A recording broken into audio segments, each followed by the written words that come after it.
Is your dog depressed? 8 clues you miss and how to fix it. Your dog secretly judges you every day. Want proof? Stick around, because in the next few minutes, I'm about to show you 8 clues that your dog might actually be depressed, and most owners miss every single one. I'm not here to scare you. I'm here to help you become the kind of owner your dog silently prays you'll be.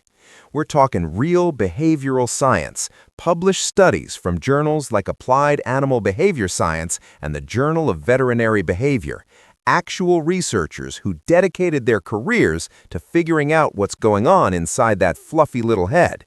So no guesswork, no fluff, just the stuff that matters.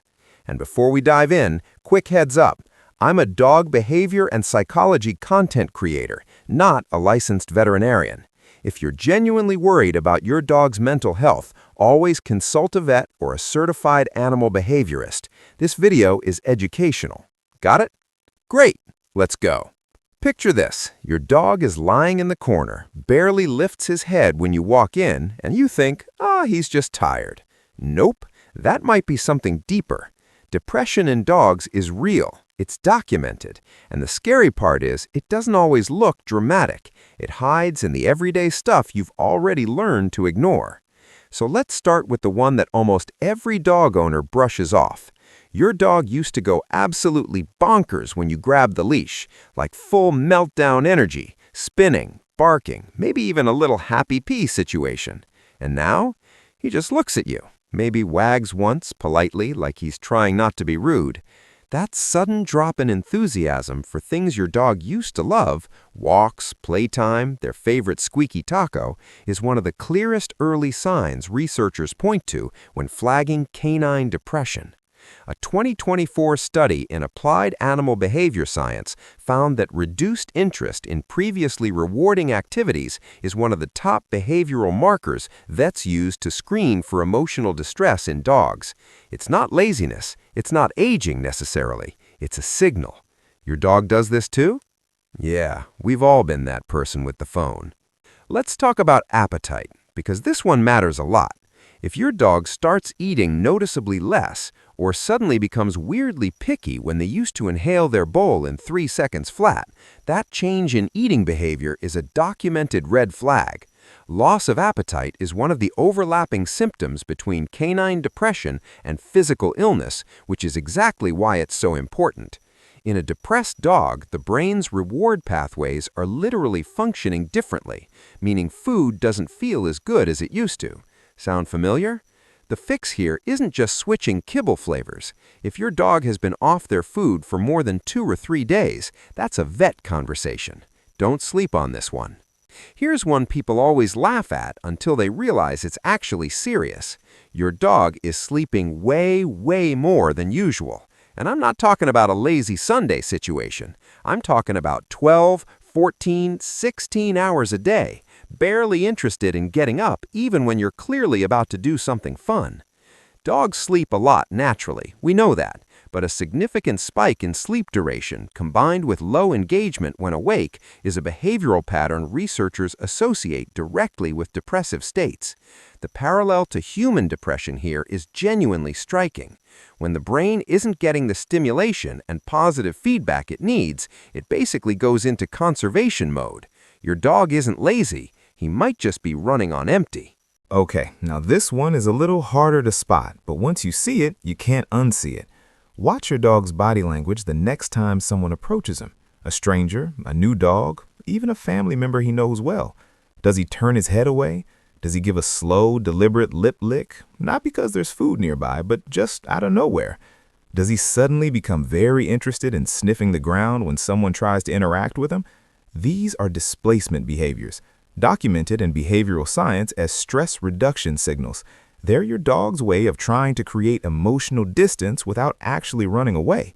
A dog who regularly uses these signals around people or other animals he used to be comfortable with is telling you his social battery is running critically low. It's social withdrawal, dog addition. Your dog does this too? Here's one that surprises people because it looks like the opposite of depression. Your dog has started reacting to things way more intensely than before. Sounds that never used to bother him now send him running. He startles easily. He's snappy or reactive with other dogs when he used to be easygoing. This is called emotional dysregulation. And here's the connection.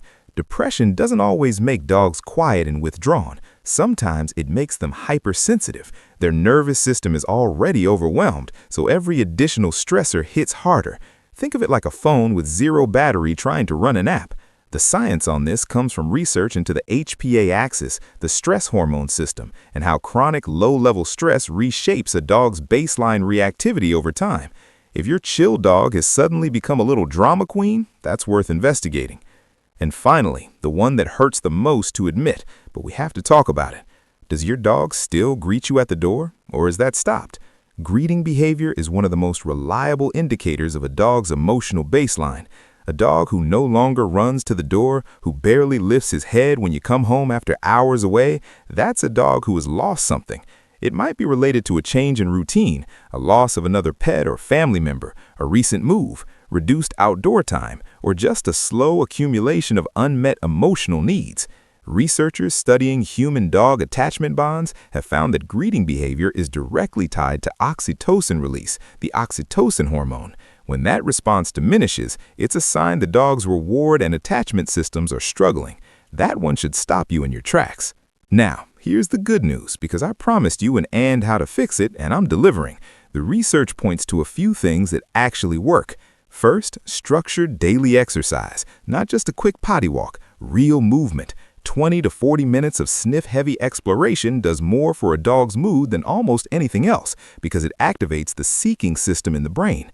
Second, novelty. New environments, new toys, new smells. Boredom and depression feed each other in a vicious cycle. Break the pattern. Third, social engagement on your dog's terms. Don't force affection. Sit near them. Let them come to you. Rebuild the trust. Fourth, if the signs are persistent and severe, please talk to your vet. There are behavioral therapists and even medications that have been proven effective for canine depression. You don't have to figure this out alone, and neither does your dog. Look, your dog can't text you when he's having a bad day. He can't leave you a note. All he has is his behavior, and if you're watching this video, you already care enough to pay attention. That already puts you miles ahead. Go give your pup an extra 5 minutes of your undivided attention today. No phone, just you two. I promise he'll notice. If your dog does any of these things, drop it in the comments. I read every single one. And if this helped you see your dog a little differently, hit that like button and subscribe because we've got a whole lot more dog psychology coming your way. See you in the next one. Disclosure. This video is for educational purposes only and does not constitute veterinary or professional behavioral advice. If you are concerned about your dog's health or behavior, please consult a licensed veterinarian or certified animal behaviorist.